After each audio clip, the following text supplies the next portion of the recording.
Oke, Assalamualaikum warahmatullahi wabarakatuh. Oke, Bismillahirrohmanirrohim. Hello, my students. How are you today?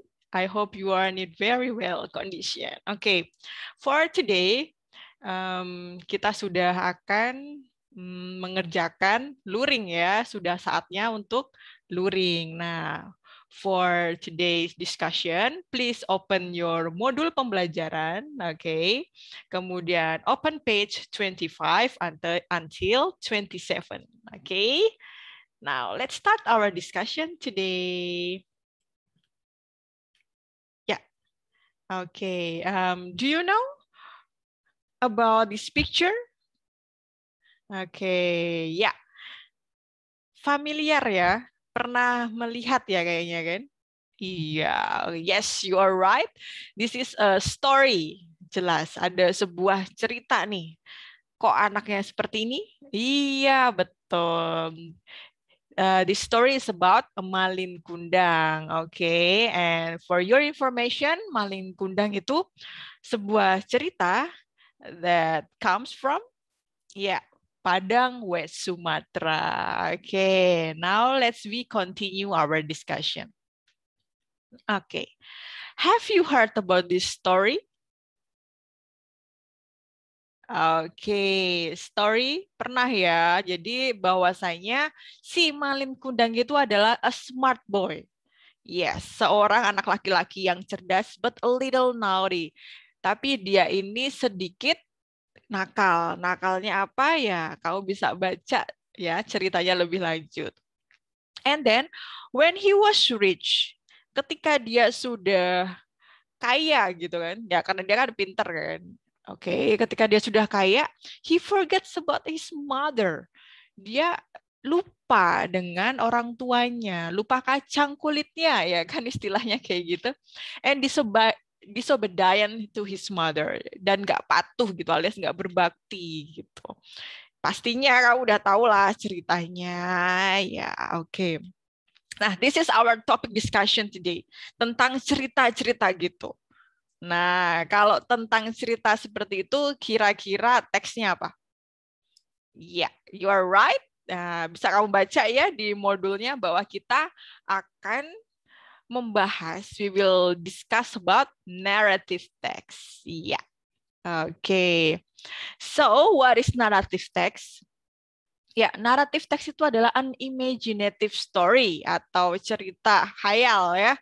Tapi cerita khayalnya nanti kita masih bagi menjadi beberapa ya. Nah, nanti untuk Malin Kundang ini masuk ke cerita naratif teks tapi yang mana gitu nanti kita akan bahas. Tapi sebelumnya kita akan bahas dulu nih tiga hal penting yang berhubungan dengan naratif teks, yaitu yang pertama adalah social function, and then text structure, and also language features. Oke, nah kita bahas satu-satu. Yang pertama adalah social function-nya dulu nih. Apa itu social function? Ya, jelas. Jadi kalau sebuah teks itu pasti ada purpose-nya, iya kan? Atau tujuannya atau fungsi sosial. Nah, itu ya. Apa aja sih kalau untuk naratif teks untuk purpose-nya? Nah, ini yang sering ya social function yang umum untuk naratif teks itu yang pertama adalah to amuse, and then to entertain, to educate the readers. Jadi ini adalah purpose-nya, oke? Okay? Apa sih to amuse? Oke, kalau amuse itu berarti untuk menyenangkan. Ya, untuk menyenangkan aja kan di situ ya kan cerita. Siapa sih yang nggak suka diceritain gitu kan? Ya untuk nyenengin aja. Kemudian to entertain, apa to entertain? Ya, entertainer. Ya, hanya untuk menghibur saja, ya kan? Kalau ingin menghibur orang ya pastinya kamu cerita-ceritanya lucu-lucu gitu kan. Nah, kemudian kalau to educate, nah ini ya kalau naratif text itu ada unsur pendidikannya. Jadi untuk mendidik orang atau untuk memberikan apa amanah gitu ya. Kepada siapa sih? To the readers of course, ya kan? The readers itu siapa? Iya, para pembacanya. Jadi gitu ya. Jadi bisa untuk menyenangkan, menghibur, atau mendidik para pembacanya. Jadi bisa agar kita lebih baik lagi ya ke depannya. Oke. And then yang kedua yaitu ada text structure. Oke, apa itu? Jelas ya, struktur teks. Diingat baik-baik bahwa semua teks itu pasti ada strukturnya. Kita nggak boleh asal membuat teks. Ya, betul. Di setiap paragraf itu ada namanya. Nah, kalau untuk naratif teks, apa saja unsurnya? Nah, ini ya. Yang pertama, orientation atau introducing the setting and participants. Jadi di sini ada di awal paragraf, ya kan, dan biasanya berupa pengenalan tokoh. Bisa pengenalan atau juga bisa juga setting tempatnya, ya kan, latar belakang tempatnya, atau mungkin kapan waktu terjadinya. Itu ada di orientation, gitu kan. Intinya hal-hal yang terlibat di dalam naratif teks ini. Oke, kemudian kedua ada complication alias apa? Masalah ya, konflik. Nah, di sini tentu saja harus ada konfliknya kan sebagai kenapa sih harus ada masalah gitu kan? Agar kita nanti di akhir bisa mengambil hikmah ya kan? Itulah jadi ada masalah-masalah, masalah mulai muncul ya kan? Baru mulai sudah ada masalah ya tentu saja nggak usah berlama-lama ya to the point ya memang intinya harus ada masalah kan? Ada masalah di situ. Nah, di situ nanti tokoh utamanya ini tuh mengalami berbagai konflik ya, bisa konflik batin atau mungkin konflik dengan orang. Nah, itu ada di complication. Oh, sorry. Nah, kemudian selanjutnya ada resolution, ya kan? Jelas. Kalau ada konflik, jelas ada pemecahan masalahnya, ya kan? Pemecahan masalahnya gimana nanti?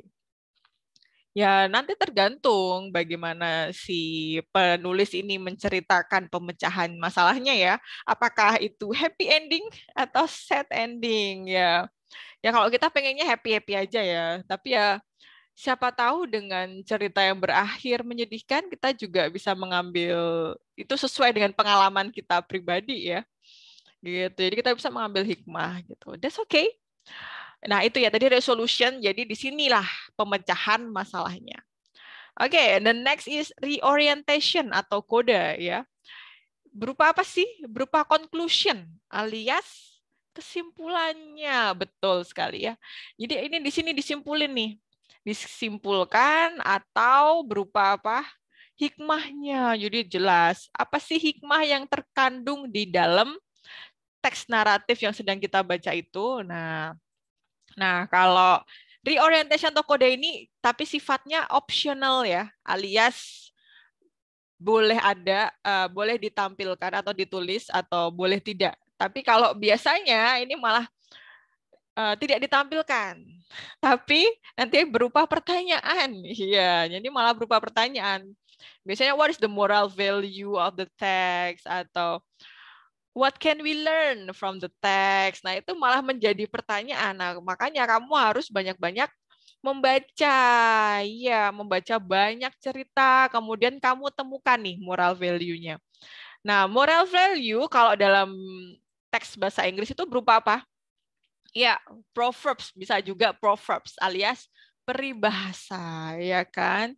Peribahasanya kayak apa? Coba, jadi ya kayak jangan lupa kacang, jangan lupa kacang dari kulitnya kayak gitu atau jadilah anak yang berbakti. Itu kan peribahasa juga bisa masuk ke situ. Jadi kamu harus banyak latihan proverbs, banyak-banyak membaca proverbs gitu ya. Kita akan bahas lebih lanjut nanti di kelas aja, oke?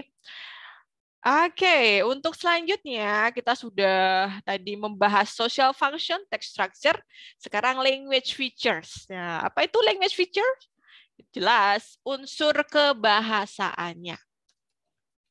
Oke, jadi semua teks pasti ada unsur kebahasaan alias tata bahasanya kalau bahasa Inggris kan. Iya, harus ada grammarnya di situ. Nah, kalau naratif teks pakai apa nih untuk kata kerjanya? Nah, yang pertama dia pakai past tense alias kata kerja bentuk lampau, betul. Pakai present bentuk sekarang, tapi nggak ini ya, nggak terlalu mendominasi, tapi lebihnya ke bentuk lampau tadi itu. Present tense paling cuma untuk pengenalan di awal aja gitu, tapi untuk selebihnya itu pakai lampau ya, bentuk kata kerja lampau. Selanjutnya adalah dia memakai action verb atau kata kerja tindakan ya, melakukan sesuatu. Nah, contohnya apa? Jadi contohnya ya kayak met, bertemu, eat, makan. Tapi dalam kata kerja dalam bentuk kedua atau lampau ya. Karena tadi kan kebanyakan pakai bentuk lampau gitu kan. Jadi dia pakai kalimat-kalimat lampau.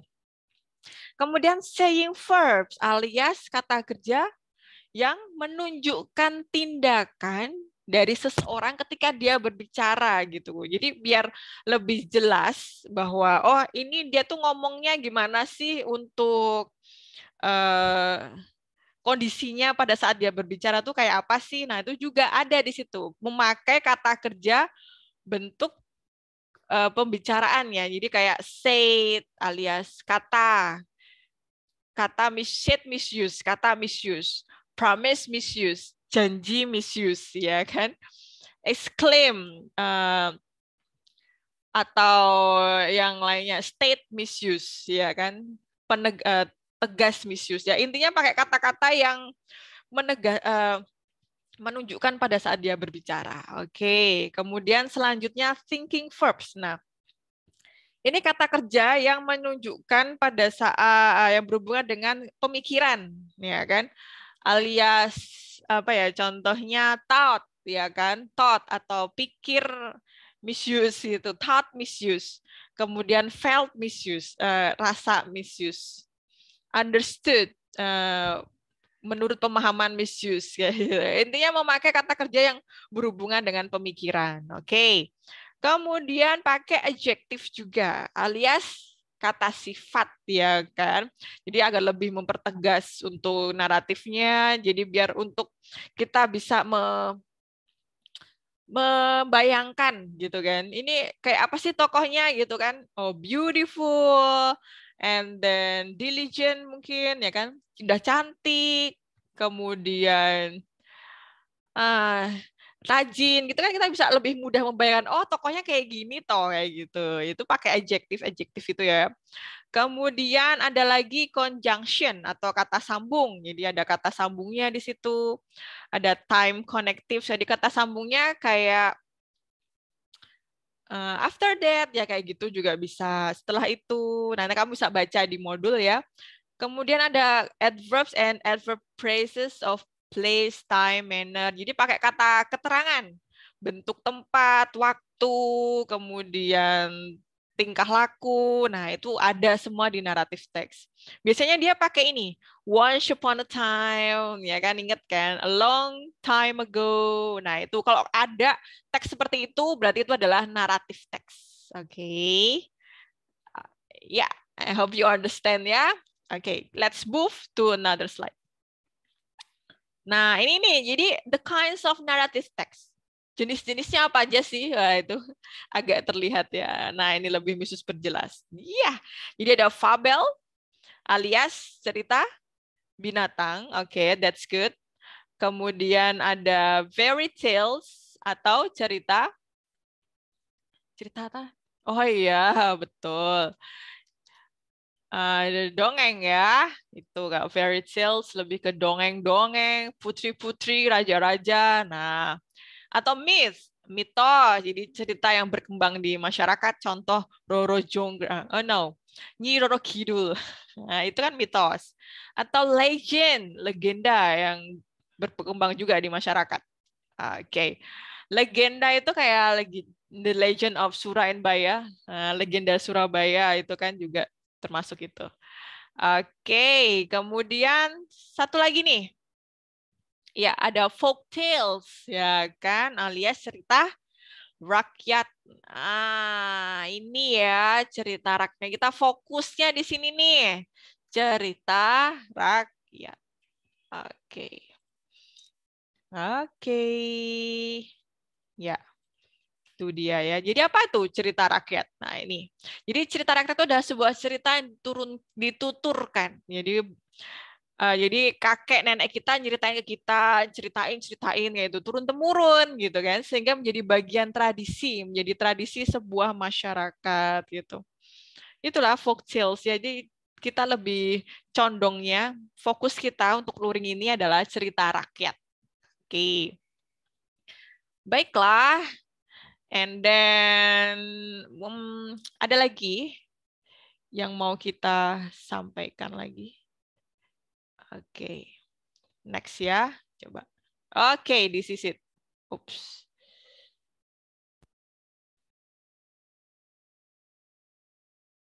Ya.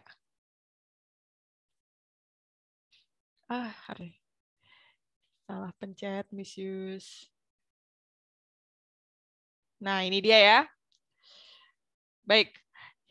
Jadi kalau untuk di luring kamu, coba kamu cek ada beberapa activity alias tugas yang harus kamu selesaikan. Yang pertama activity 1, Misus akan menjelaskan satu. Jadi look at the pictures, kamu bisa melihat nih ada beberapa pictures, gambar. Misus hanya ingin kamu mengetahui nih, where the folk tales come from. Jadi dari mana aja sih cerita rakyat ini asalnya, ya kan? Tadi udah Malin Kundang. Dari mana? Dari Padang. Nah, ini yang lainnya ya. Jadi kamu write down the origins under the pictures, answer it on the worksheet. Jadi nanti silahkan kamu Google search ya, kamu browsing di internet. Dari mana aja sih cerita-cerita ini, ya kan? Kamu tulis di worksheet-nya ya, di lembar kerjanya. Oke, di situ kamu tulis sesuai dengan angkanya ya. Jangan sampai salah angka, nanti kamu salah lagi. Itu cuma ada 6 ya. Itu activity 1. Oke. Kemudian let's move to activity 2. Mudah kok, mudah bener. Ya. Nah, activity 2 itu ada sebuah cerita rakyat. Nah, ceritanya dari mana? Nanti kamu bisa search juga. Ini terkenal. Aduh, di sini aja.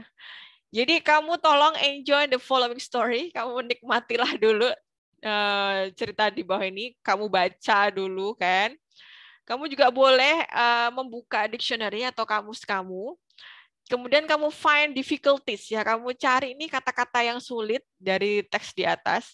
Kemudian kamu rewrite. Kamu tulis kembali teks itu berdasarkan struktur, ya kan? Jangan hanya disingkat ya di worksheet kamu di lembar kerja, tapi tolong kamu tulis di paragraf 1, paragraf 2, dan seterusnya. Ini termasuk apa sih tadi struktur teksnya? Sudah Misus jelaskan loh di awal. Oke, kamu tinggal tentuin aja paragraf 1 itu apa, paragraf 2 apa, 3, dan selanjutnya ya. Semua sudah Misus jelaskan. Oke, kemudian selanjutnya ya. Itu activity 2. Nah, activity 3, nah setelah kamu baca teksnya tadi ya, agar kamu lebih mengetahui maksudnya atau maknanya, sekarang kamu jawab pertanyaannya, ya kan? What is the text tell you about? Number 1. Teksnya tentang apa sih? Nah, ceritanya ini tentang apa kayak gitu. Kemudian what did Galuh Ajeng do to Chandra Kirana? Nah, di sini ternyata ada tokohnya, Galuh Ajeng sama Chandra Kirana. Apa sih yang dilakukan oleh si Galuh Ajeng ini ke Chandra Kirana? Nah, kemudian yang nomor 3, the underlined word has similar meaning. Berarti kamu suruh mencari sinonimnya. Yang manakah yang di underline? Oh, Misus lupa ya. Yang ini nih, yang pretended. Jadi apa sih persamaan kata dari pretended? Kamu cari itu di kamus. And then number 4, the underlined word refers to. Oke, ini yang di garis bawah yang her. Refers itu berarti menggantikan kata apa sih? Her di situ ya. Menggantikan siapa? Nah, menggantikan siapakah? Her. Nah, siapakah yang dimaksud her di sini? Nah, yang terakhir nomor 5, what can you learn? Nah, itu dia tadi ya, atau resolution-nya yang ditanyain di sini. Betul. Jadi apa sih pesan moral atau hikmah atau amanah yang bisa kamu ambil dari teks tersebut. Oke, itu ya. Activity 3. Nah, sekarang the last activity. Di situ ada beberapa kalimat yang berhubungan dengan apa? Sebuah cerita, ya, cerita lain. Kemudian Miss Sus hanya ingin kamu untuk melengkapi nih teks rumpang ini berdasarkan dengan kata yang ada di kotak itu ya. Gitu, hanya 10 kata di situ. Tolong kamu perhatikan baik-baik, kamu maknai. Jika perlu kamu jika kesulitan pakai dictionary, pakai kamus ya, pakai kamus untuk mengerjakannya. Oke. Begitu. Ini adalah ada 10 penggalan kata dari 10 penggalan kalimat dari beberapa cerita ya, begitu. Oke. I hope you have a great day. Happy doing your luring time, ya kan? Enjoy it, pokoknya nikmati saja. Jika ada, if you have still any question, you can ask me via WhatsApp. Bisa kan, bisa japri, kalau malu tanya di grup. Okay? That's all for my explanation today. I hope you can get a lot of knowledge, ya kan? Banyak sekali yang bisa kamu ambil. And then keep practicing and stay healthy and stay fresh. Don't forget to have a breakfast, okay? Alhamdulillahirrabbilalamin. And wassalamualaikum warahmatullahi wabarakatuh. See you again.